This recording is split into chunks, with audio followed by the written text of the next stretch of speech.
You just spent 30 minutes to an hour, maybe even days, planning your lessons, getting all excited and getting hyped up and ready for your students, only to discover that once you begin your lesson, your students are only paying attention to you for about, 3 minutes? 3 minutes. Because we're in a generation of the TikTokers and the Instagrammers. Our students now have a very, very short attention span. And we are competing with social media in order to keep them entertained, get them where they want to learn. And it can seem like mission impossible, but do not give up. I'm here to help you keep your students focused today. So we're going to get right into the video. In case you don't know where you are, this is your first time visiting my channel. Hi, I'm LaWanda Shiz, and this is Too Cute Classrooms, and we're talking today about what we can do. We can't seem to hold our students' attention. The first thing I'm going to tell you is that it's not just you. Teachers across the country are complaining of our students having an extremely short attention span. Our students are less engaged. They can't seem to focus, and we can't keep them interested in what we're talking about, and it can be frustrating for us. But you can do something about it. Unfortunately, because our students have been entertained so much, and because we're in an era in which they only have to watch these little quick videos like these reels and talks, you have to break up your lesson into smaller chunks. It's the same difference as if you were dealing with a reader that's struggling or someone that can't quite comprehend. You have to break that lesson up. We can no longer give our students these large chunks of information. We can no longer expect them to sit through a whole class period and a 30-minute class period, 40, 50 even.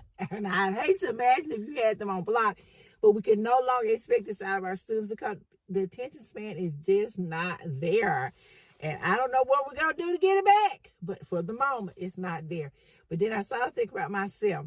And I said, well, it's hard for me to sit still for an hour and listen to someone speaking. Our kids are the same way, especially in this day and age. We have to break those lessons up into smaller chunks.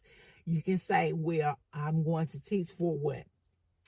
8 minutes, 5 minutes. And after that time, I'm going to break this up. I'm going to stop. It has to be a change in that routine.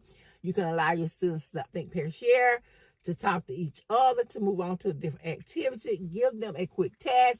Ask them some questions. Do something to break the monotony of your classroom and of you just standing up there talking, because, like I said, our students can no longer deal with those large periods of time in which they are required to pay attention. You can have them do a written response. You can have them draw a picture. You can have them do something. But they have to have something to do to break up the monotony. You have to break it up. 5 to 8 minutes of teaching, and then they have to have something else to do. Another strategy you can start with, and I love this all the time, you have to start with curiosity. If you do social media at all, they tell you have to grab your viewers' attention within the first couple of seconds of whether it's your video or whether it is your reel or your TikTok. You have to have something to catch their attention. And our students are the same way. You're going to have to find something to start out evoking their curiosity, making them want to find out what it is, making them want to learn. That's the only way you're going to get them to pay attention. Instead of saying something like, well, today we'll be learning about Greek mythology, or saying, today we'll be doing figurative language, or something along those lines. You have to use something to evoke their curiosity. You have to start out with some kind of question, or you may want to come in with a mystery box and have it sitting. Do something to just snap them out of the little funk that they're in and get them focused on what you're about to teach them for today. Before the lesson begins, you have to ask yourself, what would make my students want to engage in this lesson? What would make them want to learn? You may even start with you. What would make me excited? But then, again, remember, we're old. We're from the old school. Find something that's going to get your students excited and lead with that.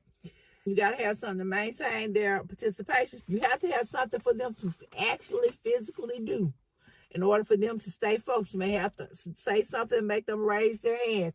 You may have to have them vote on something or write something down, discuss something, move around, sort cards, solve a problem. complete a challenge, do something. You have to get them interested mentally in order to be able to hold their attention. Another thing you want to incorporate is some type of movement. The examples I just gave are examples of movement. They have to move. They have to be active, because when they're making those little TikToks and doing those little dances in between your class and in the bathroom, they done snuck their phone in and you told them they can't have it. They're making TikToks, so trust me, they know about movement. Incorporate some type of movement into your lesson. Have something where they can do. You can consider doing things like a gallery walk or four corners activity. My favorite is school. It allows them to get up, to move here so often. Ask questions. And you want to have something like that for your just regular class. You want to have something where your students have to get up and move. You may have vocabulary stations. Put your timer on. Every 5 minutes, the timer goes off, and they have to get up and move from there. Or you might want to have a math station. You might want to have a social studies questioning station. Whatever you have it where they have to get up and move around. This is guaranteed to keep their attention. It also will help you with behavioral problems, because when your students are having to move and they can't just sit stagnant, then they will do better. Tell you a story. For some reason that I can't fancy myself, I agreed to do summer school.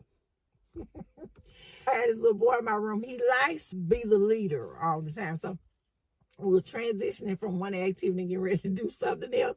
And they were just having a full-blown conversation. I said, I'm going to call him Henry, and his name is not Henry. I said, Henry, what are y'all doing? And he said, talking. And I said, well, Henry, I'm trying to get started. He said, well, we're not doing anything right now. We're not doing anything. I said, we're not doing anything because I was trying to give you time to stop talking. But I tell you what, you have to have something to challenge them.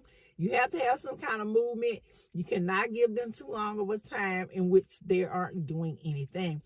You also want to use timers and challenges. I have to have a timer for me in order to complete my housework, to complete whatever small task it is that I'm supposed to be doing.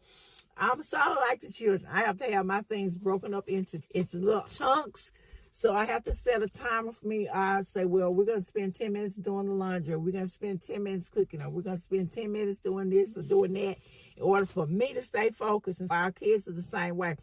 Use timers, use challenges, ask a question, get them started.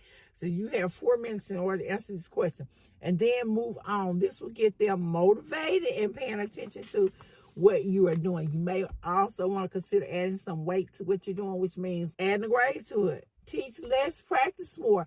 Make them accountable for their own learning. Give them something to do. This will help to get them back motivated and give them something to do in order to keep their attention span. We want to work smarter and not harder, because our kids, if we let them, they will work us to death. We're not going to do that. We want to make them responsible for their own learning. We want to have them practicing, discussing, creating, applying all of the DOOKs. We want to get them develop some knowledge. We want to get them to that higher level. Make them do it. So make them responsible for their own learning. You want your children to remember a lesson. You want to consider adding some storytelling element to it. Add a story to what you're telling them. Show them how it relates to real life. Show them how you know someone who this has happened to. But make your lessons relevant to them and their situations, what's going on in their life or what's going on around the world. Eliminate all distractions that could possibly interrupt your class. I know sometimes those nice maintenance men want to come mow during your class when you're having a very important discussion, but you have to find a way to eliminate interruptions, that the ones that you can control. Last but not least, we have to have some consistency. Our students need to know what to expect and when to expect it. That way they have a sense of security, they're confident, and they will do more for you. So when you're trying to hold their attention and help them stay focused, one of the things you're going to need to do is have a consistent routine in which you use. That's having those bell rings for when they come in the class, having exit tickets for when they leave. You might want to have them do some type of quick write, but they need to know what to expect and when to expect it. We need to have clear expectations for our students and provide opportunities for them to participate and show them that we genuinely care. I thank you guys so much for listening. This is really one to see us with 2Q Classroom. Remember, you don't have to work harder to keep your students engaged. You just have to work smarter. And let me know which of the strategies I gave you today that you will be using in your classroom. Or if you're already using those strategies, then be sure to share with me which strategies you're already using. And I'll see you guys in the next video.